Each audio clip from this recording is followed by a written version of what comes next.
Bonjour et bienvenue sur Charging Station pour un nouveau premier trajet, mes toutes premières impressions à chaud au volant des voitures que j'essaie ensuite pendant une semaine pour vous proposer à la fin de la semaine le grand essai électrisant avec tous les détails techniques et puis mes impressions après une semaine au volant.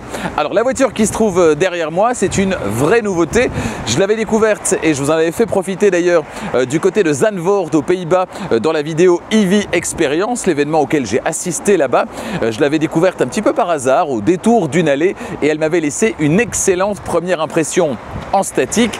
On va voir ici ce que ça donne en dynamique pendant un premier trajet dans cette vidéo et pendant une semaine à son volant dans le grand essai. La version qui se trouve derrière moi, ça fera plaisir à certains, est une finition d'entrée de gamme. Voilà qui fera plaisir à ceux qui n'aiment pas forcément les essais des voitures suréquipées parce qu'ils sont un petit peu déçus ensuite quand ils découvrent l'intérieur notamment des finitions d'entrée de gamme. Là, ce sera donc du premier prix, une voiture qui est plutôt accessible également, de belles finitions.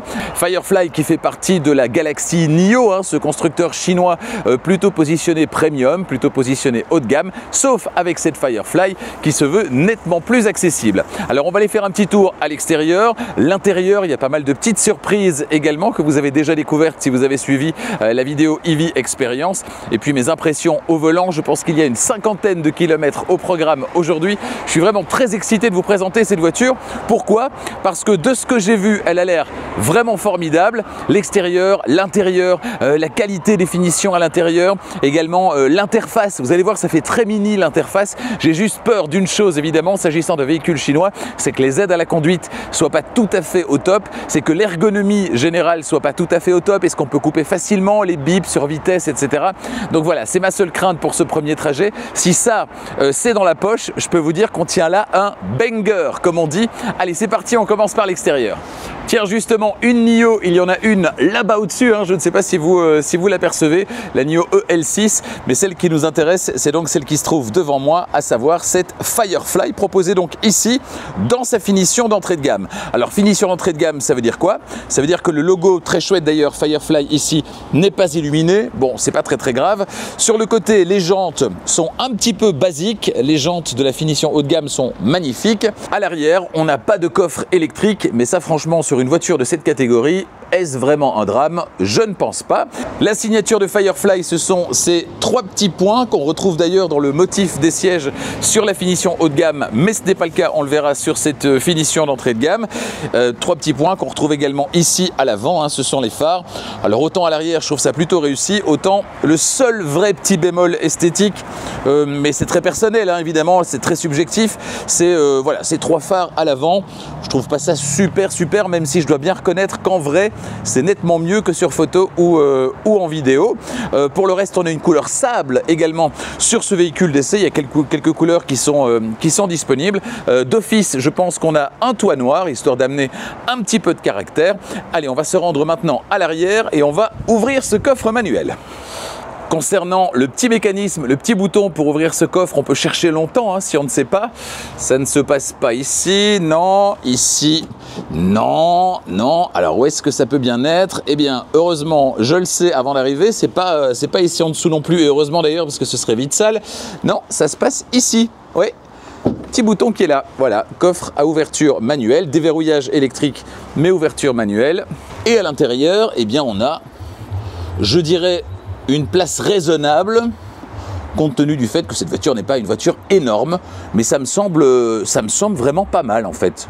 Ça me semble vraiment plutôt bien. Ici, on a un petit crochet, une prise 12 volts, une banquette fractionnable 60-40, on le voit.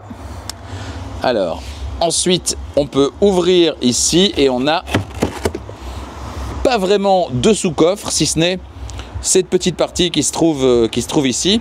Tiens, et est-ce qu'on a un frunk? Je vais aller voir tout de suite. Une fois de plus, si vous avez suivi la vidéo à Zandvoort, vous le savez qu'il y a un frunk sur cette voiture et un frunk de très belle capacité. Bonne nouvelle, il faut tirer 2 fois sur la petite tirette au pied du tableau de bord. Ça veut dire qu'ici, il n'y a plus de petite sécurité à aller chercher. On peut simplement lever le capot et regarder la taille du frunk. Oui, c'est extrêmement généreux. Je ne sais pas si vous vous rendez compte, regardez la taille de cette boîte. Cette boîte est juste énorme. Et quand elle est à l'intérieur, et même si je la mets de manière verticale, eh bien on est loin d'arriver au-dessus. Je pense que je pourrais mettre mon sac de tournage ici à l'avant. Allez, j'emporte mon sac de tournage et je vais l'installer ici. Voilà, ça rentre sans problème. Et je pense que je peux aller également chercher ma mallette d'ordinateur. Allez, j'y vais. Et je vais pouvoir la rajouter également. Voilà. Alors ça, c'est incroyable. Donc, j'ai mon sac de tournage, ma mallette d'ordinateur et j'ai encore la grosse boîte avec le câble ici. Et je peux, sans problème, fermer le capot. Alors, les poignées, elles ne se présentent pas à moi de manière électrique sur cette finition d'entrée de gamme. Peut-être est-ce le cas sur la finition haut de gamme. Ça, je ne sais pas. À vérifier, je vous donnerai l'info dans le grand essai, évidemment. Concernant l'espace à l'arrière, j'ai déjà réglé le siège avant pour mon mètre 90, mon mètre 90. Allez, je rentre à l'intérieur. Alors, qu'est-ce que ça donne? Je vous mentirais si je vous disais que j'ai une place énorme. J'ai pas une place gigantesque au niveau des genoux, mais vous le voyez, j'ai un doigt entre le bout du genou et le siège avant. Voilà, donc ça passe. Mais j'ai surtout un angle ici qui n'est pas très favorable, hein, vous le voyez. Je ne touche pas la banquette arrière avec la cuisse parce que le siège il est positionné très très bas, la banquette est positionnée très très bas en raison évidemment de la présence du pack de batterie. Il faut essayer de gagner de l'espace en hauteur et donc en hauteur pas de problème. Par contre voilà, l'angle n'est pas très favorable mais je ne suis pas mal installé et j'ai de la place sans problème pour glisser les pieds sous le siège avant avec le siège avant réglé pour mon mètre 90, mon mètre 90. Tiens, puisqu'on est en dessous, ici on a un plancher qui est parfaitement plat. On a également les petites poches aumônières et puis on a surtout quelque chose de très intéressant ici. Et ça, je vous l'avais fait découvrir à Zandvoort. C'est que si je vais chercher ici, voilà, il y a une petite tirette là et je peux basculer ceci et regarder l'espace que j'ai disponible ici. Il y a d'ailleurs des personnes qui ont oublié quelques petites choses, hein. Voilà, un câble, donc un espace qui est très généreux ici, c'est vraiment du stockage supplémentaire. C'est une excellente nouvelle et ce ne sera pas la seule d'ailleurs en matière de stockage. Et à l'avant, eh bien, je peux vous dire qu'il se passe quelque chose dans cette voiture. Il y a une recherche, ça évoque certaines choses, certainement l'univers de Mini, hein, quand il s'agit ici de l'écran d'infodivertissement. On va s'y intéresser dans un instant. Mais globalement, on a ici du tissu également. Ici, en partie supérieure, c'est moussé, même sur cette finition d'entrée de gamme. Ici, c'est moussé également. On a ce large bandeau ici avec une enceinte du système audio qui se trouve là-bas. Un volant plutôt rectangulaire, j'ai envie de dire. Et puis cet écran qui fait penser à ce qu'on retrouve chez Volkswagen. Il est ici solidaire du volant. Donc quand vous bougez le réglage de la colonne de direction, eh bien l'écran, vous le voyez, bouge avec. Et donc il est toujours bien positionné. Ça, c'est une bonne chose. Les commodos, ça fait sérieux. Vous voyez, ici le sélecteur de vitesse. Sur la portière, ça fait très sérieux également. Au niveau des petites touches ici, vous voyez, ils auraient pu mettre du piano black. Eh bien non, on n'a pas de piano black. On a ces surfaces qui sont bien traitées. Franchement, ça donne super envie. Et on est, je le rappelle, sur la finition d'entrée de gamme. Alors que sur la finition haut de gamme, je pense que ici, ou ici, je ne sais plus, on a une sorte d'Alcantara qui amène encore le positionnement cossu un cran au-dessus. Et ça, c'est franchement bien, hein. Et puis surtout, ces sièges sont extrêmement confortables. Je m'en étais aperçu immédiatement en prenant place à bord à Zandvoort. Franchement, j'ai hâte de démarrer, les amis. Waouh! Je suis impressionné. Là, on a en dessous les ouïes de ventilation positionnées à cet endroit. C'est assez étonnant. Alors je ne le fais pas normalement dans le premier trajet, mais je vais quand même m'attarder sur ce système d'infodivertissement que je trouve hyper bien fait. Regardez, j'ai l'impression d'être chez Mini, ce qui est plutôt une référence, à part que l'écran ici n'est pas rond, sinon ça aurait fait un petit peu trop mini quand même. Mais on a au niveau des animations, voyez, regardez, voilà, les moyennes, la météo, kilomètres disponibles, la radio également, et bien sûr je peux rentrer dans chacun de ces menus. Vous voyez ça fait très mini, c'est génial, je trouve ça super beau. On a eu trop tendance, et certainement sur les véhicules chinois ces derniers temps, à avoir des interfaces un peu banales, un peu tristounes, qui pour la plupart tentaient de singer ce qui se trouve chez Tesla notamment. Ici, c'est génial. Je trouve ça vraiment super. Je m'emballe. Certains vont dire que je m'emballe peut-être un petit peu trop, mais j'adore quand le constructeur met beaucoup d'énergie à essayer de proposer des choses visuellement très sympas, parce que c'est ça qu'on a en permanence sous les yeux quand on roule, c'est l'écran d'infodivertissement et l'écran instrument. Je vous détaillerai tout ça évidemment dans le grand essai, mais regardez comme visuellement c'est très intéressant. Des petits modes rapides, charging ici, bam. Voilà, c'est hyper fluide, vraiment. C'est très très chouette. Ça a l'air intuitif, mais est-ce que c'est facile de couper les bips, par exemple? Et est-ce qu'il y a besoin de couper les bips, notamment le bip d'attention? Normalement, le bip d'attention, on ne le coupe pas, sauf quand il est vraiment agaçant. Est-ce que ici, ça va être le cas ou pas? Eh bien, on verra ça en roulant. J'installe mes petites caméras et c'est parti. Alors, on sélectionne D ici avec le sélecteur de vitesse. Voici les premiers tours de roue à bord de cette Firefly. Alors on entend un peu fort, je trouve, alors j'ai pas de bruit à l'intérieur, j'ai pas la radio, etc. Mais je trouve qu'on entend un peu fort l'avertisseur piéton. C'est moins dérangeant que dans certaines autres, mais on l'entend un petit peu fort quand même. Ça a l'air d'accélérer très correctement. De ce côté-là, pas de souci. C'est très silencieux, évidemment. Je vais quand même ajuster encore un petit peu le siège. Voilà, ça me semble mieux comme ça. Du coup, j'aurai peut-être un petit peu moins de place à l'arrière dans le grand essai. Et je me suis arrêté juste en levant le pied de l'accélérateur. Donc, première bonne nouvelle, on a un One Pedal Drive, une vraie conduite à une pédale. Et la deuxième bonne nouvelle, c'est qu'il est suffisamment puissant, ce One Pedal Drive, pour être un vrai One Pedal Drive, c'est-à-dire ne pas demander une anticipation exagérément longue. Voilà, je lève le pied, le feu vient de repasser au rouge, donc je suis un peu pris à l'improviste. Et regardez, ça s'arrête. J'adore. Alors le son des clignotants, un son un peu cartoon et qui active la vue latérale du côté évidemment où j'ai mis le clignotant, c'est-à-dire à droite. Ça c'est très bien également. Limitation à 100 km/h ici sur le ring de Bruxelles, le périphérique autour de la capitale.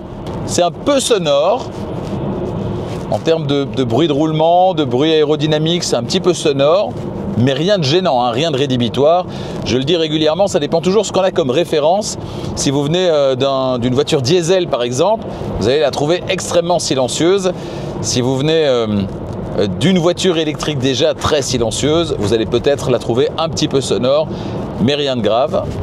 Et effectivement, je lève le pied et la voiture... si je lève le pied en une seule fois, a tendance à bien plonger, donc ça veut dire qu'on a une très bonne récupération d'énergie si on le souhaite, et donc un ralentissement puissant si on le souhaite au lever de pied de l'accélérateur. Alors là, elle vient de biper puisque j'ai franchi la barre des 100 km/h, j'étais à 101, là ça passe à 90, à 90 et je suis à 95, donc ça bip. Comment faire pour supprimer ça? Sur le volant, visiblement, ce n'est pas le cas. Et là, j'ai Please Focus on Driving. Donc, vous voyez, c'est les deux petits bémols qu'on a en général. Alors, le premier, il est obligatoire, c'est d'avoir un bip de survitesse. Et le deuxième, c'est sur les voitures un peu moins permissives. Et ça a l'air d'être le cas ici. Eh bien, on a une alerte de distraction qui est un peu précoce. Voilà. Peut-être un menu qui vient du haut. Oui, on a un menu qui vient du haut. Et j'ai Distraction Warning et Overspeed Alert que je peux désactiver. Alors ça c'est génial. Oh là là. Voilà, ça me plaît. Hein. Ça me plaît. Alors ce qui me plaît encore plus, et ça aussi je l'ai déjà dit, hein, c'est le système de Renault avec le petit bouton sur le tableau de bord. Là il faut aller dans le menu qui descend. Ça reste acceptable. Mais et je vois qu'on peut éditer ce menu, donc ça veut dire qu'on peut y mettre ce qu'on veut. Non, c'est vraiment bien. Le confort, il est très bon. Il est très bon et c'est ni trop peu en termes de souplesse. Là, on passe sur un petit raccord. Vous voyez, la voiture les absorbe extrêmement bien, sans que ça ne soit mollasson, mais sans que ça ne soit trop dur non plus. Donc, jusqu'à présent, je trouve le compromis plutôt pas mal. Est-ce que ce sera toujours le cas au terme de la semaine d'essai? Eh bien ça vous le saurez dans le grand essai. On est bien assis dans cette voiture aussi, hein. Je mesure 1m90, je vous le rappelle, 1m90 et je suis très bien installé. Voilà. J'ai une bonne position au niveau des mains. Je pourrais ravancer un petit peu, mais dans ce cas-là, ce sera moins bien au niveau des jambes. J'aurais voulu tirer, aller encore un petit peu plus le volant vers moi, hein, pour être un petit peu plus à l'aise. Mais globalement, ça va. On a des sièges à réglage manuel sur cette finition d'entrée de gamme. Mais moi, franchement, étant donné que je vais être le seul à rouler avec la voiture durant cette semaine, ça ne me pose aucun problème. Je les ai réglés, je ne vais plus y toucher a priori. D'autant plus que, ah oui, ça je ne voulais pas montrer, d'autant plus que ici, le siège passager, eh bien, il renferme un petit espace de rangement supplémentaire. Je ne sais pas si vous le voyez, mais je vous le montrerai dans le grand essai. Un petit espace de rangement supplémentaire qui n'est pas disponible sur la finition supérieure en raison de la présence, évidemment, de sièges électriques. La conduite de cette voiture est très intuitive. J'ai pas l'impression de devoir réfléchir pour m'habituer. J'ai l'impression que j'ai toujours conduit dans cette voiture. C'est impressionnant. Du coup, très ergonomique. Si je vais avec 2 doigts ici à gauche, vous voyez, j'ajuste la température. Voilà, on va la baisser un peu pour voir ce que ça donne. À droite, si je fais la même chose, là, ce sera le volume du système sonore. Et alors, si je vais de gauche à droite, là, je ne sais plus ce que c'était. Ah oui, voilà, c'est la puissance de la ventilation. Donc, volume, température, puissance de la ventilation. Et j'ai pas l'impression vraiment d'être dans une finition d'entrée de gamme, hein. Croyez bien qu'avec ce sentiment d'intérieur un peu cossu, qu'on ne retrouve certainement pas dans certaines autres qui sont pourtant en finition haut de gamme, ici, dans l'entrée de gamme, c'est déjà très cossu, très bien équipé. Là, je dépasse. Les reprises sont vraiment vives, donc là aussi pas de souci. Alors ici sur un revêtement récent par contre, on n'a pas vraiment de bruit de roulement, pas du tout même. Alors ça a l'air de se dégager un petit peu devant, je vais donc tenter d'activer la conduite assistée, chose que je n'ai pas encore testée durant ce premier trajet, donc j'imagine que j'appuie ici, Pilot is activated, voilà, et de nouveau avec une superbe animation sur le petit écran instrument. Pour augmenter la vitesse, j'imagine que c'est là, absolument. Alors là, le centrage est activé sur la voie de circulation, donc je suis en conduite assistée. Est-ce qu'elle me donne la main facilement si je veux changer de voie? C'est parti. Ouais, elle a l'air d'être assez... de vouloir garder la main, vous voyez. Donc c'est rassurant sur le fait qu'elle est bien campée sur le centre de la voie de circulation. Mais c'est pas très agréable quand on veut changer de voie. Mais je sais qu'il y a un système d'assistance au changement de voie, donc à tester également. Ouais, vous voyez, donc dès que je veux quitter le mode de conduite assistée, autrement dit, dès que je reprends la main, elle me dit assistance en pause, le volant a été bougé manuellement. Donc là, évidemment, si elle fait tududut à chaque fois qu'on change de bande, ça va être un petit peu casse-pied. Donc là, je dirais premier petit bémol. Et alors, cette voiture est-elle équipée d'un volant capacitif? On va le savoir. Je lâche le volant. À ne pas faire, évidemment. J'imagine qu'elle va me demander bientôt de remettre les mains sur le volant. Voilà. Gently turn the steering wheel. Si je mets le bout des doigts, non, ça ne sera pas suffisant. Définitivement non. Donc le volant n'est pas capacitif. Alors maintenant, voilà. Elle veut que je reprenne la main. Donc là, ça commence à biper un petit peu beaucoup quand même. Alors je reprends la main. Et je vais simplement voir si, en laissant les mains posées sans véritablement appliquer de force sur le volant, si malgré tout, j'ai des petites alertes ou pas. Ça n'a pas l'air d'être le cas, à confirmer un peu plus loin, parce que là je suis nouveau dans les embouteillages. Ouais, je suis un peu moins convaincu par cet aspect-là quand même. C'est dommage. Alors je viens de creuser un petit peu le côté conduite assistée, etc. Il y a plusieurs choses. D'une part, on a le cruise control adaptatif, donc le régulateur de vitesse adaptatif, qui est toujours disponible. Là, je suis en régulateur de vitesse adaptatif. Forcément, comme je n'ai pas le centrage sur la voie de circulation, je garde la main concernant la direction. Et évidemment, tout se passe bien. Et si je veux changer de bande, eh bien, je mets le clignotant et je change de bande. Donc là, pas de stress. Alors, je vais supprimer le régulateur de vitesse adaptatif. Là, je peux passer du coup en conduite assistée, donc avec le centrage sur la voie de circulation. Je réactive le tout. Voilà, c'est là où c'est le plus confortable quand on est en conduite assistée, parce que j'ai activé l'aide au changement de voie. Et dans ce cas-là, je n'aurai pas les tududut pour dire que je désactive le centrage et puis qu'il va se réactiver quand je vais me remettre sur la bande. Donc là, j'ai le petit bip parce que j'ai lâché le volant. Donc si je veux changer de bande, je mets le clignotant à gauche. La voiture constate qu'il n'y a rien. et elle m'emmène sur la voie de gauche. Alors c'est pas ma manière préférée de fonctionner, mais dans ce cas-ci ça fonctionne. Même chose à droite. Voilà, elle constate qu'il n'y a personne et j'ai la confirmation dans l'écran instrument et c'est assez fluide et assez rapide, il faut bien l'avouer. Par contre, effectivement, si je retire le changement de voie assisté, eh bien dans ce cas-là, si je suis ici et que je veux aller à gauche, alors si je fais ça, voilà, sans mettre le clignotant, c'est pas possible. Et donc il faut vraiment mettre le clignotant et emmener la voiture sur la gauche. Puisqu'on arrive à la fin de ce premier trajet, eh bien, je m'en vais vous livrer mes premières conclusions. Alors, qu'est-ce qu'on peut dire à ce stade? Le look de la voiture, on aime, on n'aime pas. Moi, je suis pas fan des 3 petits feux à l'avant, mais je dois dire qu'en vrai, c'est moins gênant que sur photo ou vidéo. En tout cas, pour moi, c'est pas bloquant. Mais voilà, autant à l'arrière, les 3 petits points, c'est sympa. Autant à l'avant, je ne suis pas vraiment convaincu. Convaincu par contre, je le suis par l'intérieur de cette voiture. Même ici dans cette finition d'entrée de gamme, c'est franchement pas mal pour ne pas dire très bien. On a des matériaux moussés. On a du tissu, on a des sièges en tissu ici. Alors on n'a pas les beaux sièges de la finition confort avec le rappel des 3 petits points, mais on a des très beaux sièges simili-cuir tissu qui franchement visuellement ça le fait et qui au niveau du confort ça le fait également. Là j'ai parcouru une cinquantaine de kilomètres. Franchement je suis hyper bien installé, donc ça c'est très bien également. L'interface pour moi c'est l'un des atouts majeurs de cette voiture. Franchement, elle se rapproche très très fort de ce qu'on a chez Mini, qui est une interface géniale. En plus d'être une interface ergonomique, intuitive, visuellement, elle est très agréable à regarder et c'est quand même ce qu'on a sous le nez en permanence. Et donc ça, c'est quand même plutôt pas mal. Le petit écran, c'est lisible. Je l'ai dit, l'écran d'infodivertissement, c'est très bien. Les commandes, assez intuitives. L'ensemble est assez ergonomique. Et puis alors là, je m'en sers. C'est la conduite à une pédale. Ça, c'est très bien également. Bien calibré. Est-ce qu'elle reste en mémoire d'un trajet à l'autre? Ça, je ne sais pas. À vérifier, je le ferai pour vous et on verra ça dans le grand essai. J'ai eu l'occasion d'utiliser également le système sonore qui m'a l'air très très bien. J'ai pas eu de coupure en DAB+, ce qui arrive parfois sur les voitures chinoises. Donc franchement jusque là, allez. Si je dois résumer les bémols, les points positifs, vous l'aurez compris, il y en a beaucoup. Mais si je dois résumer les bémols, je dirais c'est un peu sonore ici sur un revêtement béton dégradé. C'est des dalles de béton au sol.